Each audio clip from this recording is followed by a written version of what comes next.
Thank you so much. Thank you, Vijay Prabhu. I'm so thankful to the Lord for giving me this opportunity to take part in this meeting.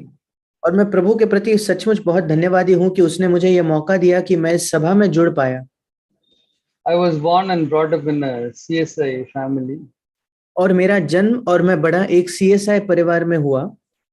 and I was, taught to follow godly ways right from the early childhood. और मेरे बचपन से ही मुझे सिखाया गया था कि प्रभु के मार्गों में मुझे चलना चाहिए। We used to read the Bible every day from small age. हम बहुत ही छोटी उम्र से ही प्रतिदिन बाइबल पढ़ते थे। We used to go to the church regularly, हम नियमित तौर पर कलीसिया में जाते थे and we used to attend Sunday school, youth group, and confirmation. Everything we did very well. और हम संडे स्कूल जाते थे, यूथ मीटिंग जाते थे, हमारा कन्फर्मेशन हुआ था, सारी चीजों को बहुत अच्छे से हमने किया था।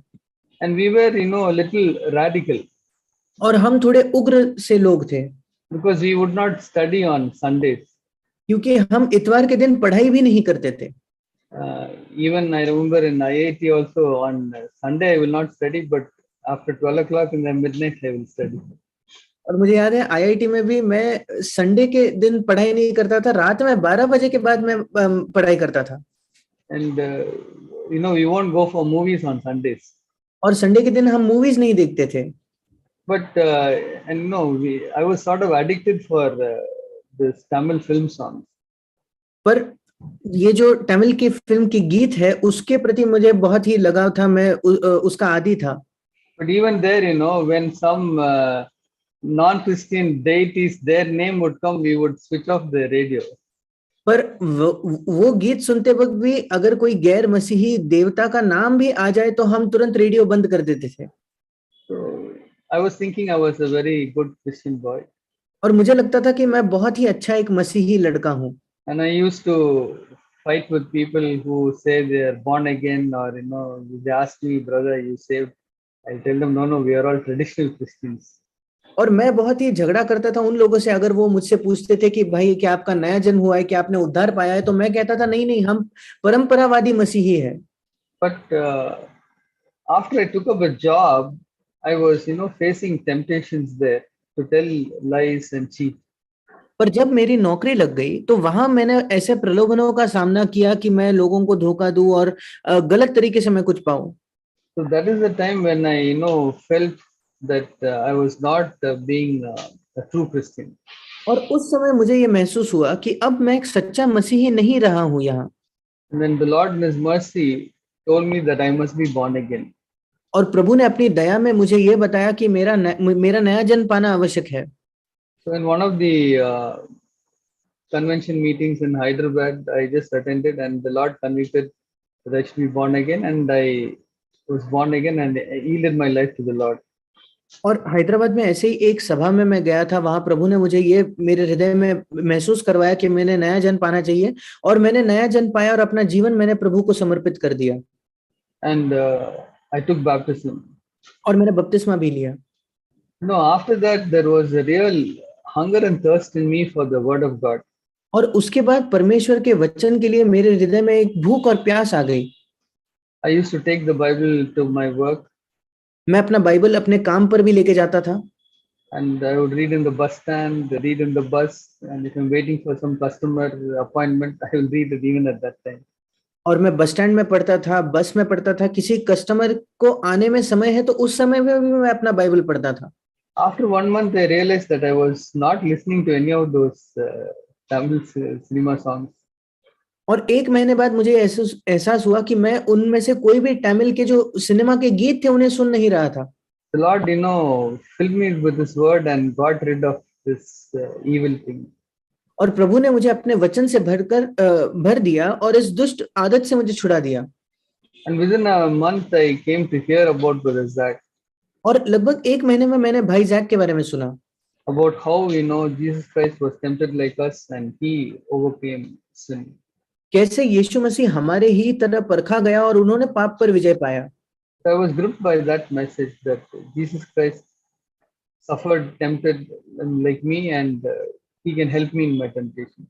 और उस संदेश से मैं मेरा हृदय जकड़ गया और मैंने वो सोचा कि यीशु मसीह हमारे ही तरह परखा गया और वो मेरे प्रलोभन के समय मेरी सहायता कर सकता है। So from that time, I've been in touch with Brother Zach, और उस समय से मैं भाई जैक के संपर्क में रहा हूँ and I had many ups and downs. और कई उतार चढ़ाव मेरे जीवन में रहे I had a great longing that I must build a church somewhere. और मेरे हृदय में बड़ी लालसा थी कि कहीं ना कहीं किसी कलीसिया का निर्माण मुझे करना है। The Lord helped me to fail many times, और प्रभु ने मेरी सहायता की कि मैं कई बार असफल हुआ and I was removed from eldership twice. और 2 बार एक अगुआ होने से मुझे हटा दिया गया, एक प्राचीन होने से मुझे हटा दिया गया। But the Lord, was merciful. He helped me to repent. और प्रभु ने बहुत दया दिखाई और मुझे सहायता की मन फिराने के लिए। So I believe the Lord is helping me to repent constantly and to be faithful to Him. और मेरा विश्वास है कि प्रभु निरंतर मेरे मन फिराव में सहायता करता है और उसके प्रति विश्वास योग्य होने में मेरी सहायता करता है। So in November 2002, Brother Prakasam came to Chennai. और नवंबर 2002 में भाई प्रकाशम चेन्नई में आए So it's almost now 20 years. He came in the month of November. और लगभग अब 20 वर्ष हो गए, वो उस वर्ष में नवंबर के महीने में आए थे। So the Lord has been helping me and preserving me because of the brothers whom He has kept around me. और प्रभु मेरी सहायता करते रहा है, उसने मुझे सुरक्षित रखा है उन भाइयों की वजह से जिन भाइयों को प्रभु ने मेरे आसपास रखा है। So I'm so thankful to the Lord and for His church. और इसलिए मैं प्रभु के प्रति और उसके कलीसिया के प्रति बहुत आभारी हूँ। I wanted to share today about from Revelation chapter 2 verse 4.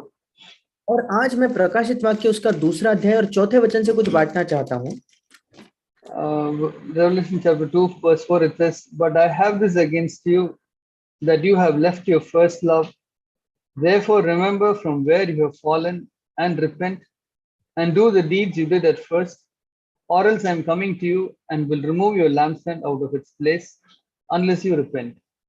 और प्रकाशित वाक्य 2 अध्याय 4 और 5 वचन, पर मुझे तेरे विरुद्ध ये कहना है कि तूने अपना पहला सा प्रेम छोड़ दिया है, इसलिए स्मरण कर कि तू कहां से गिरा है और मन फिरा और पहले के समान काम कर। यदि तू मन न फिराएगा तो मैं तेरे पास आकर तेरी दीवट को उसके स्थान से हटा दूंगा। So Jesus Christ is writing this letter to the messenger of the church in Ephesus. और यीशु मसीह ये जो पत्री है इफिसुस का जो दूत था उसके लिए लिख रहा है। And he is having this complaint against them. और उसके खिलाफ प्रभु की यह शिकायत है, You have left your first love.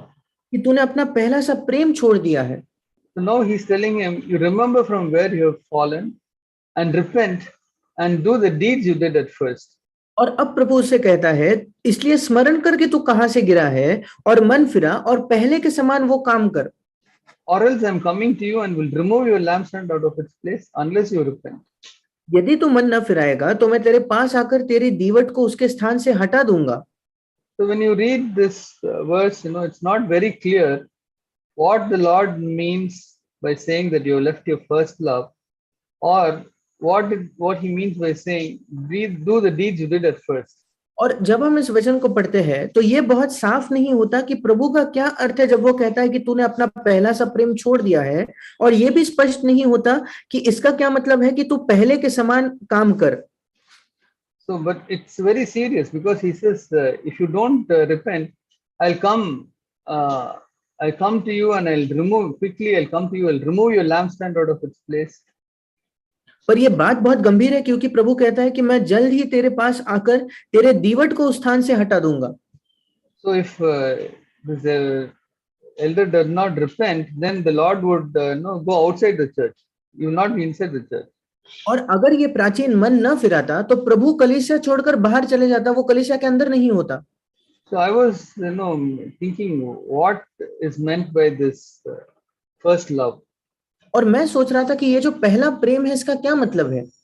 And what it is meaning to say that you must do the deed which you did in the first. और इसका क्या मतलब है कि जो काम तू पहले किया करता था वो तुझे वापस करने हैं। So I got the answer for these questions recently when I was talking to a brother over the phone. और हाल ही में जब मैं एक भाई से फोन पर बातचीत कर रहा था तब मुझे इस प्रश्न का उत्तर मिला। The answer came very powerfully to me in that conversation. और उस बातचीत के दौरान उत्तर बहुत ही सामर्थ्य से भरकर मेरे पास आया। I want to share that conversation through which I got the answer for those two questions. और उस बातचीत को मैं आपके साथ बांटना चाहता हूं, जिस बातचीत के द्वारा मुझे इन दो प्रश्नों का उत्तर मिला। This brother and I were talking about two sisters in our church. और ये भाई और मैं, हमारे कलीसिया में दो बहनें हैं, उनके विषय में हम बात कर रहे थे। They are financially poor sisters, और आर्थिक तौर पर वे बहुत ही गरीब बहनें हैं। both in their 40s दोनों की उम्र लगभग 40 से ज्यादा है and not having families on their own. और दोनों के परिवार नहीं है। They are both working in two different homes as servant maids. और दोनों जो है अलग अलग घरों में जाकर कामकाज करने वाली, वो वहां जाकर काम करते हैं। They were both going to some other church. वे दोनों किसी और कलीसिया में जा रहे थे। One of our sisters met them in the bus while they were going to that church. और एक दिन जब वो उनके कलीसिया में जा रहे थे तो हमारे कलीसिया की एक बहन उनसे मिली। And she shared our truths. और हमारे कलीसिया के जो सत्य है उनको उन लोगों के साथ बांटा। And these two sisters joined our church. और फिर ये दोनों बहनें हमारे कलीसिया में आने लगी। Not many years ago. और इसको कुछ बहुत ज्यादा साल नहीं हुए हैं। So this brother was saying that what impressed him about these two sisters was that you could not stop their private time with the Lord. और ये भाई जो मुझे बता रहे थे, जिससे मैं बहुत ही आकर्षित हुआ, वो ये था कि ये जो दो बहनें हैं, इनका प्रभु के साथ जो निजी समय है जो वो बिताते हैं, उसको आप रोक नहीं सकते, ऐसा वो भाई मुझे बता रहे थे। They would complete their tasks and long to go and sit with their Bibles and spend with their time with the Lord alone. और वे जल्दी जल्दी अपना काम खत्म करके, उनके हृदय में ऐसी लालसा होती थी कि कब मेरा काम खत्म हो, कब मैं जाकर अकेले में बैठकर बाइबल पढ़ के प्रभु के साथ समय बिताऊं घर जाकर। The way they would feel if they do not have that time with the Lord would be like as if they are suffocating for lack of breath. और अगर प्रभु के साथ उनको समय न बिताए, वो नहीं बिता पाए तो उनको ऐसा लगता था मानो जैसे कोई व्यक्ति सांस लेने के लिए अगर उसको कठिनाई हो रहा है तो वो कैसे तड़पता है, वैसे उनके हृदय में एक दुख होता था। You know, like how it is for fish to be out of water. हम जानते हैं कैसे मछलियां कैसे महसूस करते हैं अगर हम उनको पानी से बाहर निकाले तो। They must get back into the water. उनको पानी के अंदर जाना ही है। So for these sisters, the main goal will be to complete the tasks at hand and get alone with the Lord. और इन bहनों का लक्ष्य ये होता था कि मुझे जो काम मिला है वो जल्दी से जल्दी मेरा काम खत्म करके मैं प्रभु के साथ अकेले जाकर बैठूं। When I heard what the brother shared, I felt immediately in my spirit that was the answer for these two questions. और जब मैंने सुना कि वो भाई क्या बांट रहे थे, तुरंत मेरी आत्मा में मैंने महसूस किया कि मेरे वो दो प्रश्नों का उत्तर यही है। What is first love and what are the deeds done out of first love? वो पहला प्रेम क्या है और पहले प्रेम की वजह से वो कौन से काम है जो हम करते हैं। That longing to spend time alone with the Lord, that is first love. वो जो हमारी लालसा होती है कि हम प्रभु के साथ अकेले में समय बिताए, वो है पहला प्रेम। And spending the time with the Lord will be the deeds done out of first love. और प्रभु के साथ समय बिताना ये वो काम होंगे जो हम पहले प्रेम की वजह से किया करते हैं। It's not just spending the time sitting with the Bibles. ये वो समय नहीं है जो हम केवल बाइबल को पढ़ने में बिताते हैं। But it is the longing in the heart, which is the first love, which the Lord is yearning for. पर वो जो प्रभु के साथ समय बिताने की हमारे हृदय के अंदर की लालसा है, उस लालसा के प्रति प्रभु भी लालसा करता है कि कब हमारे हृदय में ऐसी लालसा हो। When the Lord says you have left your first love, there is a longing in him to receive that first love from this elder. और जब प्रभु कहता है कि तू अपना पहला सा प्रेम खो चुका है, तो प्रभु के खुद हृदय में एक लालसा थी, एक इच्छा थी कि वो जो अगुवे से प्रभु खुद उस प्रेम को प्राप्त करे। That longing in our hearts to love Jesus, to spend time with him. हमारे हृदय में एक लालसा होती है, इच्छा होती है कि हम प्रभु के साथ, यीशु के साथ अकेले में समय बिताएं। I'm reminded of this song written by Toro Harris. और जो तोरो हैरिस ने एक गीत लिखा है, मुझे वो गीत याद आता है। Who can cheer the heart like Jesus? यीशु मसीह के साथ यीशु मसीह जैसा हमारे हृदय को और कौन उत्तेजित कर सकता है? By his presence all divine. उसका जो दिव्य उपस्थिति है उसके द्वारा, true and tender, pure and precious. और बहुत ही शुद्ध और बहुमूल्य वो उसकी उपस्थिति है। Oh, how blessed to call him mine. और मैं कितना धन्य हूं कि मैं यीशु को मेरा कह सकता हूं। All that thrills my soul is Jesus. मेरे हृदय को जो उत्तेजित करता है, उत्साहित करता है, वो केवल यीशु है। He is more than life to me, वो जीवन से भी बढ़कर है मेरे लिए। and the fairest of 10,000 in my blessed Lord I see. और 10,000 में से सबसे खूबसूरत मैं अपने धन्य प्रभु को देखता हूँ। Just read those lines slowly and find the depth of love in the person who's singing that song.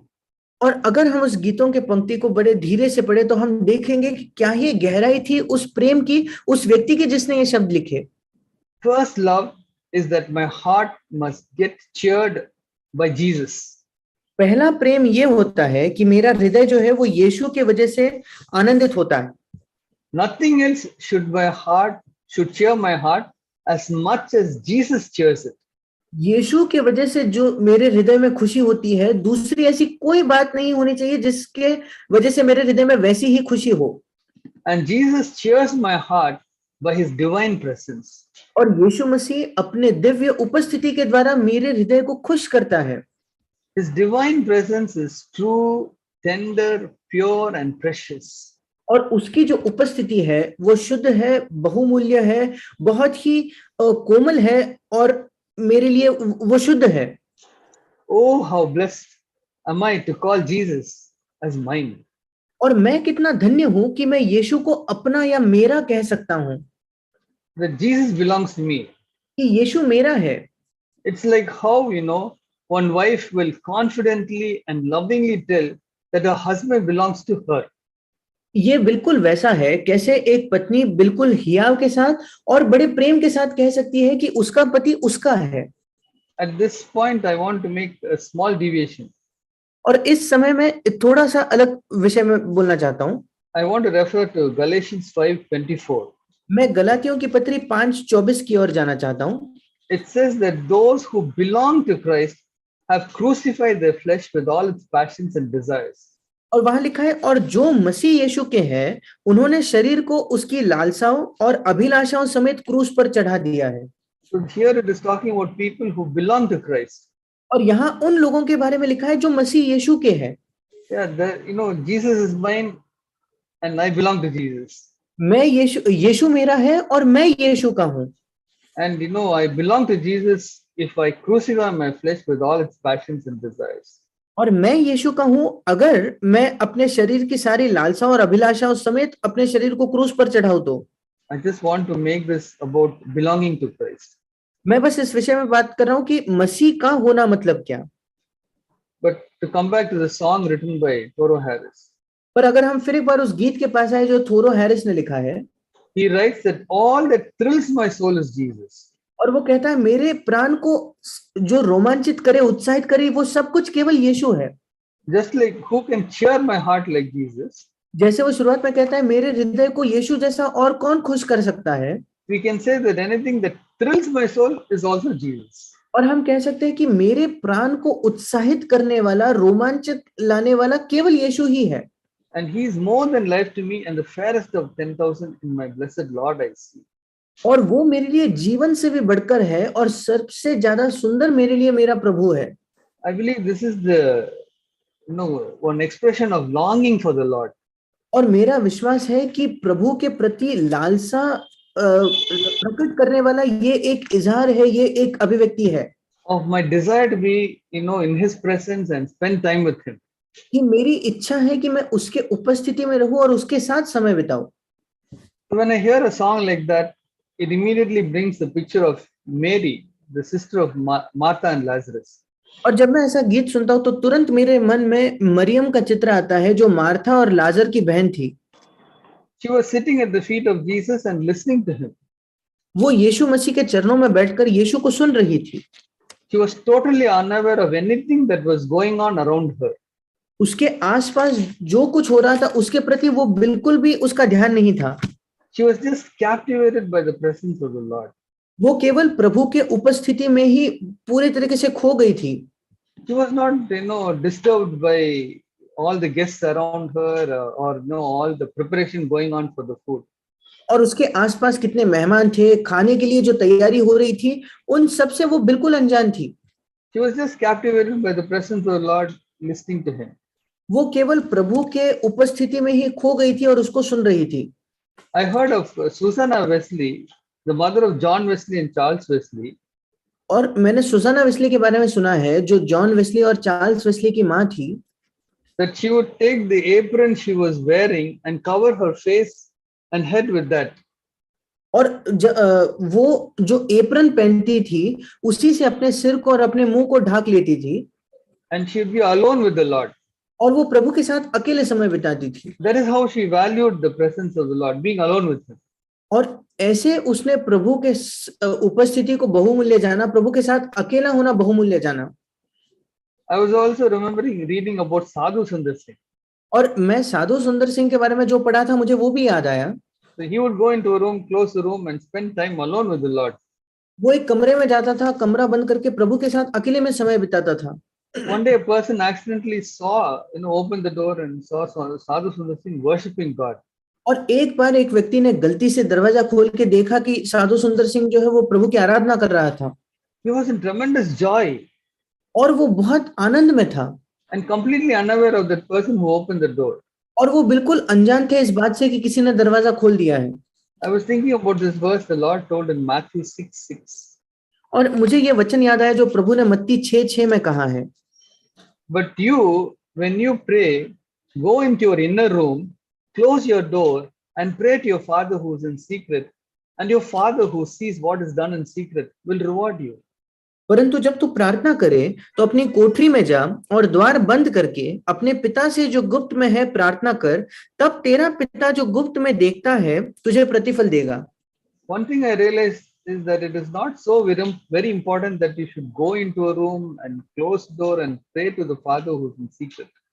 एक चीज जो मैंने सीखी है, ये इतना महत्वपूर्ण नहीं है कि हम कमरे में जाकर कमरा बंद करके पिता के प्रति प्रार्थना करें जो गुप्त में है। It may be very good to find the time and the place to go into inner room and close the door and pray to the Father in secret. इसका समय खोजना ये बहुत अच्छी बात है कि हम किसी कमरे में अकेले जाकर कमरा बंद करके प्रभु के सामने गुप्त में प्रार्थना करें।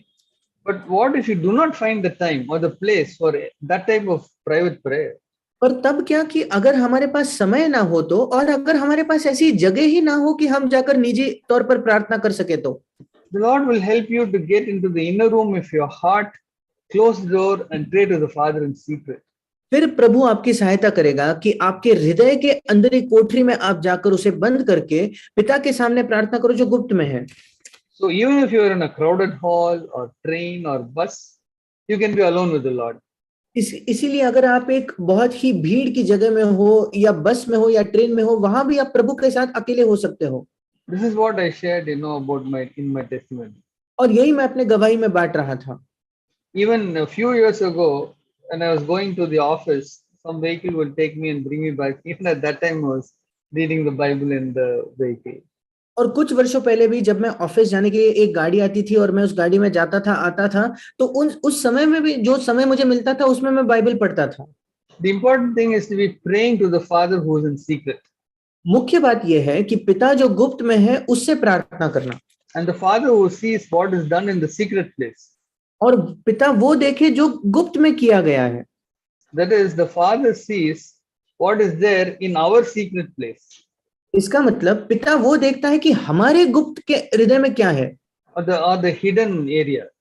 या हमारे जो छिपे हुए क्षेत्र है वहां क्या है। The Father can see what is happening in our hidden area. पिता देख सकता है कि हमारे छिपे हुए क्षेत्र में क्या हो रहा है। The motives which nobody can see. हमारे मकसद क्या है जो कोई और नहीं देख पाता। He will reward us openly. वो हमें सबके सामने प्रतिफल देगा। It means that if the Father sees a tremendous longing for him, then he will grant that longing and the time for you. इसका मतलब अगर पिता देखता है कि मेरे हृदय में एक तीव्र उत्कट लालसा है प्रभु के लिए, तो वो उस लालसा को पूरा करेगा। Continuing on the same line of thoughts. और इन्हीं विचारों पर आगे जाते हुए about spending that time in secret with the Lord.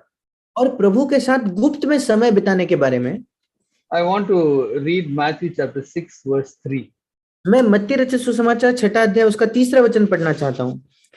Matthew 6:3, it says, "But when you give to the poor, do not let your left hand know what your right hand is doing, so that your giving will be in secret, and your Father who sees what is done in secret will reward you." परंतु जब तू दान करे, English में लिखा है, जब तू गरीब को पैसा दे तो जो तेरा दाहिना हाथ करता है उसे तेरा बायां हाथ न जानने पाए। 4 वचन, ताकि तेरा दान गुप्त रहे और तब तेरा पिता जो गुप्त में देखता है तुझे प्रतिफल देगा। So even though this verse talks about giving to the poor, it applies to any good deed which you do. और यद्यपि ये वचन बात करता है गरीबों को पैसा देने के बारे में, ये किसी भी भले काम पर लागू होता है जो हम करते हैं। Because in NASB it doesn't use the word, give to the poor. क्योंकि NASB भाषांतर में गरीबों को देना इस गरीब शब्द का इस्तेमाल नहीं किया गया है। It mentions beware of practicing your righteousness before men to be noticed by them. और NASB भाषांतर में लिखा है कि आपकी धार्मिकता लोगों के सामने इसलिए करना कि वो आपको देखें, इससे सतर्क रहना। And in NLT it says, watch out, don't do your good deeds publicly to be admired by others. और एक दूसरा भाषांतर NLT में लिखा है कि ध्यान देना कि आप अपने भले काम सार्वजनिक तौर पर नहीं करते ताकि दूसरे लोग आपको देख रहे हैं। So it refers to all the good deeds which we can do, which will be noticed only by the Father. और इस वचन का तात्पर्य उन सारे भले कामों से है जो हम करते हैं, जो केवल और केवल पिता देखता है। It may be seen by the others, but we are doing it so that we are doing it for the Father, not to get any appreciation from others. शायद दूसरे लोग उसको देखेंगे, पर हम वो काम केवल इसलिए कर रहे हैं कि पिता हमको देखे और इसलिए नहीं कि दूसरे लोग हमारी तारीफ करें।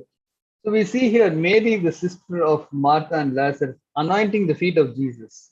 और हम यहाँ देखते हैं मरियम जो मार्था और लाजर की बहन थी, वो यीशु मसीह के पैरों पर तेल डालती है। The Lord appreciated her and told that she did it for his burial. और प्रभु ने उसको सराहा, उसकी तारीफ की और कहा कि उसने मेरे दफनाए जाने के लिए ये किया है। Not only that, he told that the poor you have with you always, but I will not be with you always. केवल ये नहीं, प्रभु ने ये भी कहा कि गरीब तो तुम्हारे पास हमेशा होंगे, मैं हमेशा तुम्हारे पास नहीं रहूंगा। Again, what I noticed about this instead of Mary anointing the feet of Jesus was she was not bothered by the so many guests. और फिर एक बात, जो मरियम ने यीशु के पैरों को अभिषेक किया, उससे मैंने यही देखा कि उसे कोई फर्क नहीं पड़ा कि वहां इतने मेहमान उपस्थित है। She loved the Lord with what we know as first love. उसने प्रभु से ऐसा प्रेम किया जिस प्रेम को हम पहला प्रेम कहते हैं। Full, heartful, she loved the Lord. उसका हृदय भर गया था, उस पूरे भरे हृदय से वो प्रभु से प्रेम करती थी। So we read in John chapter 12 verses 1 to 3. और यूहन्ना उसका 12वां अध्याय उसके पहले 3 वचन में हम पढ़ते हैं। Then Jesus, 6 days before the Passover, came to Bethany, where Lazarus was, which had been dead, whom he raised from the dead. यीशु फसह से 6 दिन पहले बेतनिया में आया, जहां लाजर था, जिसे यीशु ने मरे हुओं में से जिलाया था। There they made him a supper, and Martha served, but Lazarus was one of them that sat at the table with him. वहां उन्होंने उसके लिए भोजन तैयार किया और मार्था सेवा कर रही थी और लाजर उनमें से एक था जो उसके साथ भोजन करने के लिए बैठे थे। Then took Mary a pound of ointment of spikenard, very costly, and anointed the feet of Jesus, and wiped his feet with her hair, and the house was filled with the odor of the ointment. तब मरियम ने जटामासी का आधा सेर बहुमूल्य इत्र लेकर यीशु के पांवों पर डाला और अपने बालों से उसके पांव पोंछे और इत्र की सुगंध से घर सुगंधित हो गया। Just like she sat at the feet of Jesus in Luke chapter 10, जैसे लूका 10 में वो यीशु के चरणों में बैठी थी, completely unaware of all the guests in the room and all the preparation for the food. उस समय भी वो बिल्कुल अनजान थी कि उस कमरे में कितने मेहमान हैं, खाने की क्या तैयारी चल रही है। Same way, she went and poured the costly perfume on the feet of Jesus and wiped it with her hair. बिल्कुल वैसे ही उसने जाकर जो महंगा इत्र है वो यीशु के पांव पर डाला और अपने बालों से उसके पांव पोंछने लगी। So what I learned from this is that I must do my good deeds with the same longing which Mary had for sitting at the feet of Jesus or pouring, the costly ointment on his feet. और इससे मैं ये सीखता हूँ कि मैं जो भी भले काम, जो भी अच्छे काम करता हूँ, वो इसी हृदय, इसी इच्छा के साथ होना चाहिए जो मरियम के था, जब वो यीशु के चरणों में बैठकर उसे सुन रही थी, या जब उसने महंगा इत्तर यीशु के पांव पर डाला था। And the emphasis is not on doing it so that no one will see it, but the intention is not to get any appreciation for the good deed. और वहां जोर इस बात पर नहीं है कि हम कामों को इस प्रकार करें कि कोई उसे ना देखे, पर हम कामों को ऐसा करें कि हमारा मंशा ना हो कि लोग हमारी तारीफ करें। So I believe that when the Lord told the message of the church in Ephesus to do the deeds he did in the first, it included all these good deeds. और मेरा विश्वास है कि जब प्रभु ने इफिसुस के दूत से कहा कि जो पहले तेरे काम थे वही काम वापस कर, तो इन सारे कामों के विषय में प्रभु बता रहा था To do it with the same longing for the Lord which he had in the beginning. कि प्रभु के लिए उसी लालसा, उसी इच्छा के साथ वो कामों को करे जो पहले उसके हृदय में थी। We see the Lord appreciating that poor widow who dropped 2 copper coins into the offering box. हम देखते हैं कि प्रभु उस विधवा की तारीफ करता है जो केवल 2 सिक्के उस दान पेटी में डालती है। Luke 21:1-4. लूका 21 उसके पहले 4 वचन। Luke 21:1-4. And he looked up and saw the rich putting their gifts into the treasury. लूका 21:1-4। फिर उसने आंख उठाकर धनवानों को अपना अपना दान भंडार में डालते देखा। And he saw a poor widow putting in 2 small copper coins. उसने कंगाल विधवा को भी उसमें 2 दमड़ियां डालते देखा। And he said, truly I say to you, this poor widow put in more than all of them, for they all out of the surplus put in the offering, but she out of her poverty put in all that she had to live on. तब उसने कहा, मैं तुमसे सच कहता हूं कि इस कंगाल विधवा ने सबसे बढ़कर डाला है, क्योंकि उन सब ने अपनी अपनी बढ़ती में से दान में कुछ डाला है, परंतु इसने अपनी घटी में से अपनी सारी जीविका डाल दी है। It seems so strange that Jesus sat by the offering box and noticed what the people are putting in the offering box. और ये कितना अजीब लगता है सुनने में कि प्रभु जो है वो दान पेटी के पास बैठकर ये देख रहा था कि लोग दान में क्या डाल रहे हैं। But the Lord is watching even today. पर प्रभु आज भी देख रहा है। Not for the amount what we are putting. वो ये नहीं देख रहा कि कितनी कीमत हम क्या डाल रहे हैं, कितनी राशि डाल रहे हैं, वो नहीं देख रहा। But the motive with which we give. पर किस मकसद से, किस उद्देश्य से हम दे रहे हैं वो देख रहा है। Is that out of love for him? क्या परमेश्वर के प्रति प्रेम से हम उसको डालते हैं? I want to add something from my life. मैं अपने जीवन से यहाँ को जोड़ना चाहूंगा। When we were very small, we used to rear chicken in our house. जब हम बहुत छोटे थे तब हमारे घर में मुर्गियां हम पालते थे। Maybe 50 years ago. शायद 50 वर्ष पहले की ये बात है। We used to get the mother hen to sit on eggs in our bedroom. और वो जो मुर्गी है उसको हम अंडे पर, वो जो बैठती है वो हमारे बेडरूम में हम उसको बिठाते थे। Those days the houses were so different. उन दिनों के घर बहुत अलग थे। After 21 days the eggs would hatch. और 21 दिनों बाद वो जो अंडे हैं उसमें से वो बच्चे बाहर आते थे। We used to keep a dozen eggs for hatching. और हम लगभग 12 अंडे रखते थे कि उसमें से वो बच्चे बाहर आए। When the brood was about 3 months old, we could clearly see the best pair of cock and hen. और जब 3 महीने के हो जाते थे वो छोटे बच्चे, तब हम देख सकते थे कि सबसे अच्छे, सबसे स्वस्थ इनमें से कौन है। They would be more plump than the rest. और दूसरे बच्चों से, दूसरे छोटे मुर्गियों से वे ज्यादा मोटे रहते थे। So I would take the best to the church and give it for auction. और सबसे अच्छे जो छोटी मुर्गियां मेरे पास होती थी उनको लेकर मैं कलीसिया में देता था ताकि उनका ऑक्शन, उनका लिलाव हो जाए। I would be very happy for the high bids with which the people bought it. और जो नीलामी होती थी कलीसिया में वहां मैं देता था, और मैं बहुत खुश होता था कि बहुत ऊंची बोली लगाई जाती है उन छोटे मुर्गियों के लिए। It was like that with Abel. और हाबिल के साथ बिल्कुल ये था। He looked around to see which is the best sheep, and then he offered that to the Lord. उसने अपनी भेड़ों में से देखा कि सबसे अच्छी भेड़ कौन सी है, और सबसे अच्छी भेड़ उसने प्रभु को दी। But Cain did not go for the best produce from his field. पर कैन ने उसके खेती की जो उपज थी उसका जो सर्वश्रेष्ठ था वो प्रभु को नहीं दिया। So Lord saw in secret और इसलिए प्रभु ये गुप्त में देख रहा था the motive in their hearts उनके हृदय का उद्देश्य क्या है, and rewarded Abel. और उसने हाबिल को प्रतिफल दिया। But you know, it's we have to be like that till the end of our lives. पर हमारे जीवन के अंत तक हमें ऐसे ही बना रहना है, Because we know that the Israelites, they gave very cheerfully for the construction of the tabernacle. क्योंकि हम इसराइलियों के बारे में जानते हैं कि निवास मंडप के बनाने के लिए उन्होंने बहुत ही खुशी से सब कुछ दिया। There's gold, silver, everything they gave. सोना चांदी बहुत ही खुशी से उन्होंने दिया, But they did not enter the land of Canaan because of unbelief. पर वो कनान देश में ही प्रवेश नहीं कर पाए उनके अविश्वास की वजह से। When they gave that gold, they had their hearts full of love. But when they saw the giants, the love went out. जब उन्होंने सोना दिया था उस निवास मंडप को बनाने के लिए, तब तो उनके हृदय में बहुत प्रेम था, पर जब उन्होंने वो राक्षसों को देखा तो उनका विश्वास और प्रेम उनके हृदय से चले गया। So we must, be so careful that, we preserve this love. और हमें बहुत सावधान होना है कि इस प्रेम को हम बनाए रखते हैं। I want to add something about giving in secret. और गुप्त में देने के बारे में एक और बात मैं जोड़ना चाहता हूँ। It may sound funny to you when I share it. जब मैं आपके साथ बांटूंगा शायद आपको ये एक मजाक जैसा लग सकता है।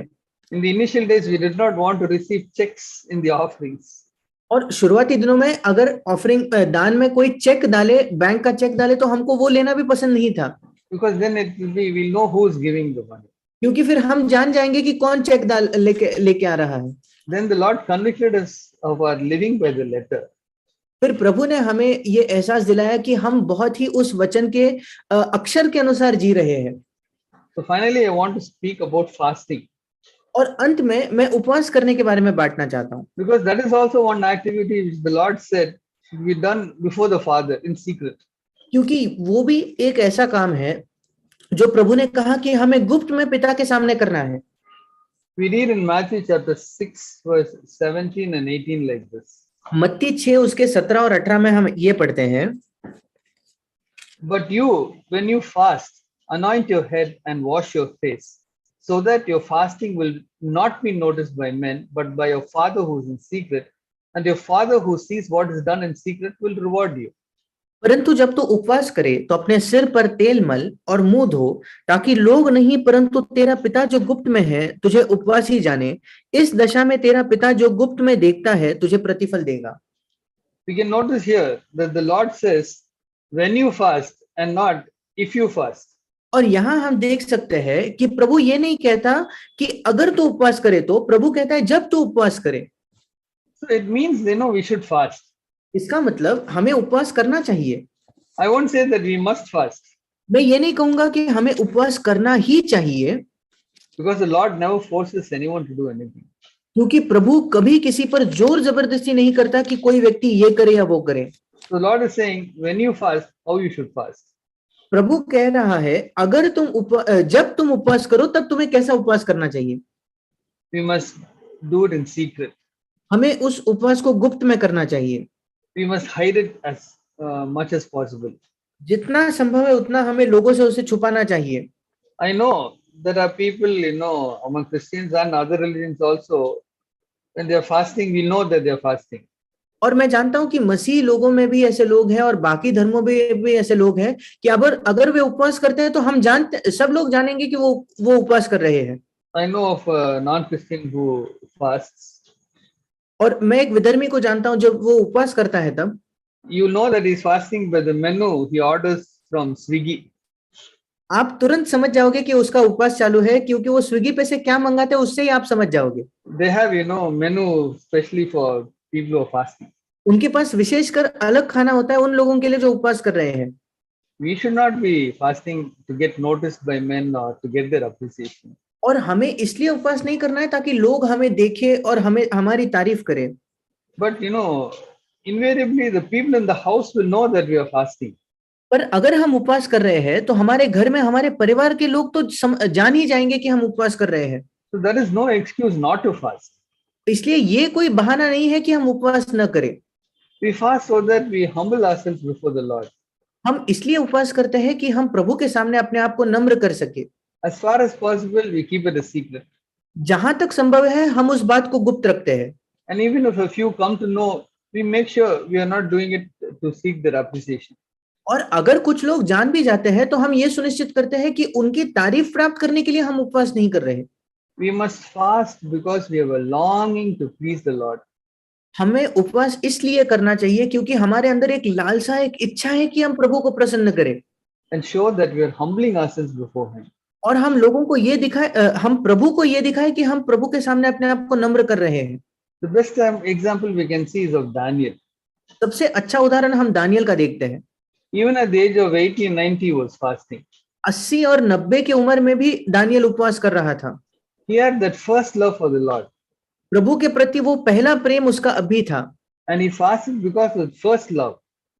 और उस पहले प्रेम की वजह से उसने उपवास किया And the Lord rewarded him. और प्रभु ने उसे प्रतिफल भी दिया।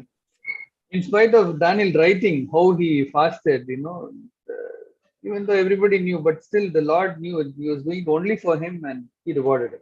और दानियल ने तो ये लिख भी दिया कि वो उपवास कर रहा है और सब लोग जान गए, इसके बावजूद प्रभु ने उसे प्रतिफल दिया क्योंकि वो प्रभु के लिए ये सब कर रहा था। Daniel chapter 10 verses 2 and 3. Daniel नबी की पुस्तक 10वां अध्याय 2 और 3 वचन। In those days, I, Daniel, had been mourning for 3 entire weeks. I did not eat any tasty food, nor did meat or wine enter my mouth, nor did I use any ointment at all until the entire 3 weeks were completed. उन दिनों मैं Daniel 3 सप्ताह तक शोक करता रहा। उन 3 सप्ताहों के पूरे होने तक मैंने न तो स्वादिष्ट भोजन किया और न मांस या दाख मधु अपने मुंह में रखा और न अपनी देह में कुछ तेल लगाया। So this was Daniel fasting when he was 90 years old. और ये तब की बात है, दानियल 90 वर्ष का होने के समय उपवास कर रहा है। He was in mourning. वो शोक में था। He did not take tasty food. उसने स्वादिष्ट भोजन नहीं लिया। That means no sweets in the beginning of the meal. इसका मतलब उसके भोजन के समय कोई मिठाई वो नहीं खाता था। No non-vegetarian dishes. कोई मांस नहीं खाता था। No wine or no desserts. कोई दाख मधु नहीं, कोई मिठाई वो अंत में नहीं लेता था। Meaning no ice cream at the end of the meal. इसका मतलब उसके भोजन होने के बाद शायद वो कोई आइसक्रीम नहीं खाता था। And no perfumes for 3 weeks. और 3 हफ्ते तक उसने कोई इत्र भी नहीं लगाया। This was Daniel. This is how he could fast at the age of 90. और 90 की उम्र में दानियल इस प्रकार का उपवास कर सका। Jesus was 30 years old and he fasted 40 days and nights. यीशु मसीह जब 30 वर्ष का था उसने 40 दिन 40 रात तक उपवास किया। But Daniel at the age of 90 could fast like this. पर दानियल जब 90 वर्ष का था तब वो केवल इस प्रकार का उपवास कर सका। But I want to say that only if you start early in your life to fast, you will be able to fast at least like this when you're 90. पर मैं ये कहना चाहता हूं, अगर आप आपके जीवन में बहुत ही कम उम्र में शुरू करो तभी संभव है कि 90 साल की उम्र में भी आप ऐसा दानियल जैसा उपवास कर सकोगे। But look at the way the Lord acknowledged and rewarded him. पर देखिए प्रभु ने कैसे दानियल का उपवास देखा और उसको आशीषित किया। Verse 12. Daniel chapter 10 verse 12. Daniel नबी की पुस्तक 10वां अध्याय 12वां वचन। Then he said to me, do not be afraid, Daniel, for from the first day that you set your heart on understanding this and on humbling yourself before God, your words were heard and I have come in response to your words. फिर उसने मुझसे कहा, हे Daniel मत डर, क्योंकि पहले ही दिन को जब तूने समझने बुझने के लिए मन लगाया और अपने परमेश्वर के सामने अपने को दीन किया, उसी दिन तेरे वचन सुने गए और मैं तेरे वचनों के कारण आ गया हूं। The Lord looked at the fasting of Daniel and called it as an act of humbling himself before God. प्रभु ने दानियल के उपवास करने की क्रिया को देखकर उसको ये नाम दिया कि परमेश्वर के सामने उसने अपने आप को नम्र किया या दीन किया है। So I believe the Lord wanted the elder in Ephesus to have the longing for the Lord to overflow as fasting in the presence of the Lord. और इसलिए मेरा यह विश्वास है कि प्रभु इफिसुस के दूत के लिए भी यही चाहत रखता था कि प्रभु के लिए जो उसकी लालसा है वो उपवास के तौर पर प्रकट हो। So this is what the Lord told me about the first love and the deeds of the first love. और यही प्रभु ने मुझे बताया पहले प्रेम के बारे में और पहले प्रेम से किए जाने वाले कामों के बारे में। Our longing for the Lord must never diminish. प्रभु के लिए जो हमारी लालसा है वो कभी कम नहीं होनी चाहिए। We should always be grateful for the Calvary love, and that should always be before our eyes. और कलवरी के उस प्रेम के लिए हमें निरंतर धन्यवादी होना है, हमेशा वो प्रेम हमारी आंखों के सामने होना चाहिए।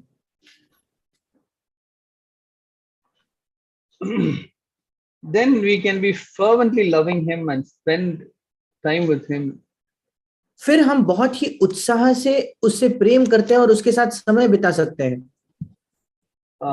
We can be praying and doing good deeds and fasting. और हम प्रार्थना कर सकते हैं, भले काम कर सकते हैं और उपवास कर सकते हैं। It is so easy to get caught up with the activities. बहुत आसान है गतिविधियों में ही हम बिजी हो जाए। The Ephesian elder, he was doing very good activities. और जो इफिसुस का दूत था, अगुआ था, प्राचीन था, वो बहुत अच्छे काम तो कर रहा था। We are also, active in so many meetings, conferences, VBS, Sunday school, youth group meetings, weekly area meetings. So many things we are doing. हम भी इतने सभाओं में जाते हैं, कॉन्फ्रेंसेस में जाते हैं, Sunday school, VBS, youth meeting, weekly meeting, इतने कई गतिविधियां हम करते हैं। And outreach, evangelistic meetings, so many things. और बाहर जाकर सुसमाचार प्रचार करना, ऐसी कई चीजें हम करते हैं।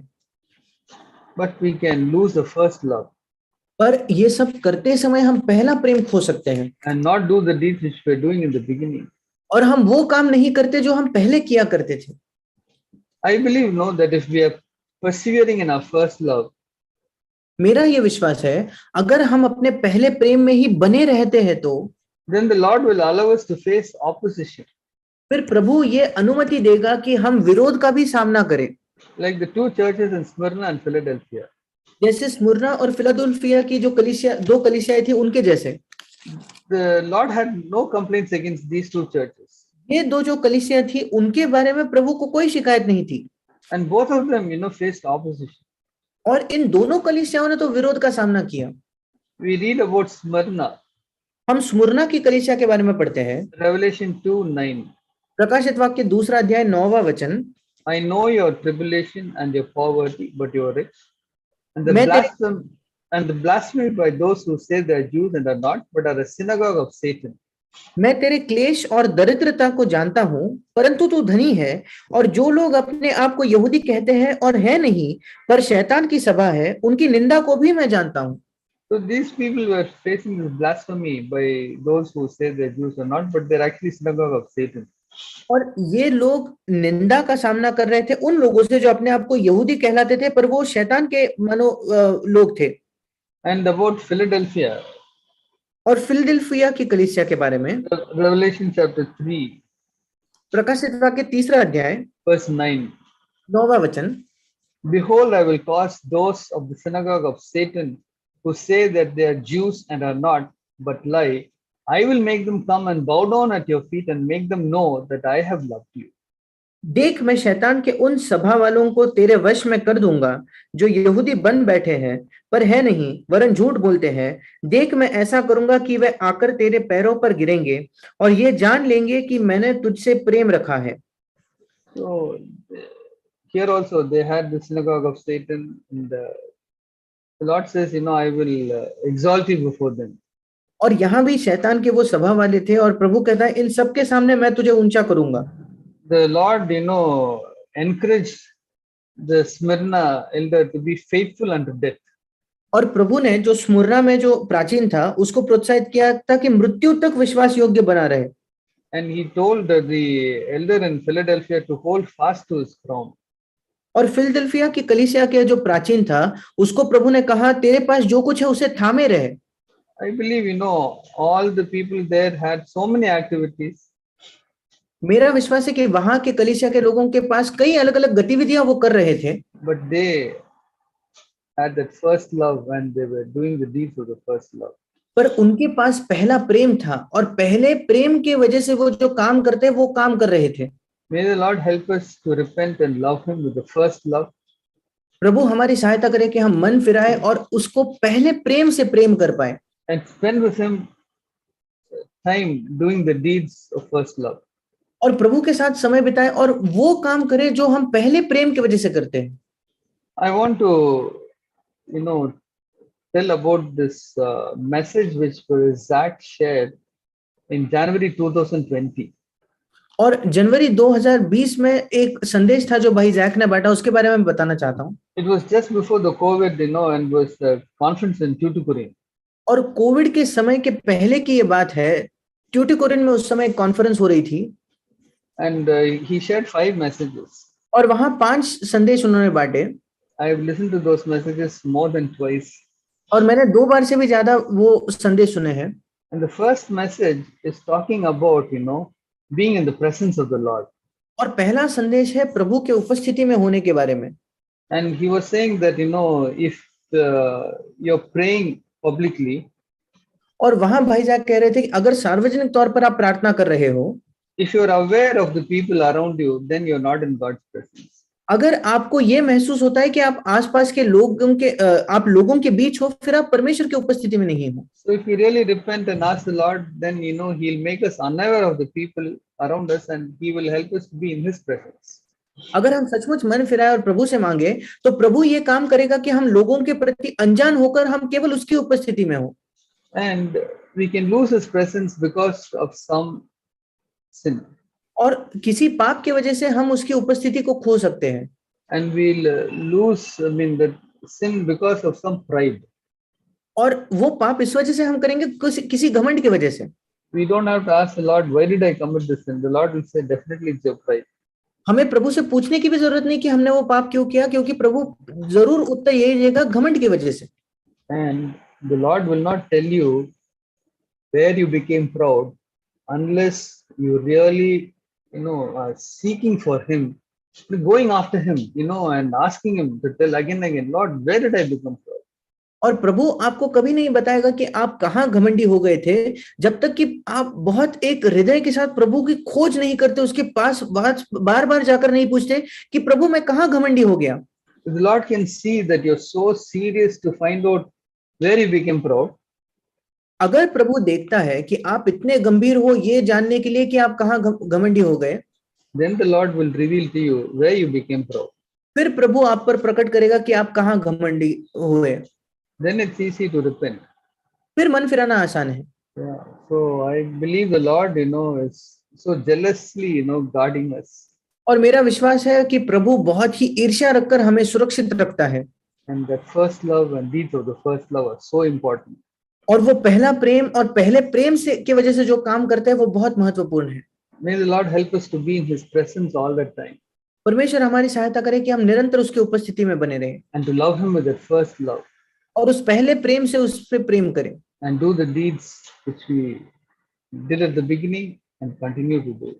और वो काम करें जो हम शुरुआत में करते थे और वही काम करते रहे। Amen. आमीन।